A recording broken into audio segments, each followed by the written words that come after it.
தமிழக மக்கள் அனைவருக்கும் வணக்கம்.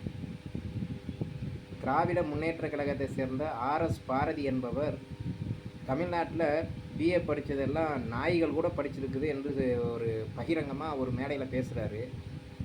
அப்போ அந்த நாய்கள்னு சொன்னால் அவங்க வீட்டில் படித்தவங்க எல்லாம் நாய்களா, இல்லை தமிழ்நாட்டில் இருக்கிற மக்கள் படித்தவங்க எல்லாம் நாய்களான்னு தெரியவில்லை. அதை பற்றி யாருமே எந்த ஒரு கேள்வியும் கேட்காம இருக்கீங்களே ஏன்? அந்த ஆர்எஸ் பாரதிக்கு தைரியம், திராணி, திறமை இருந்தால், பேச்சு திறமை இருந்தால் பேச முடியும்னு சொன்னால் செந்தமிழர் சீமான்கிட்ட முடிஞ்ச வரைக்கும் பேச சொல்லுங்க பார்ப்போம். சரியான ஆம்பளையாக இருந்தால் அவரை சீமானோட சரிசமமாக நின்று பேசி ஜெயிக்க சொல்லுங்கள்.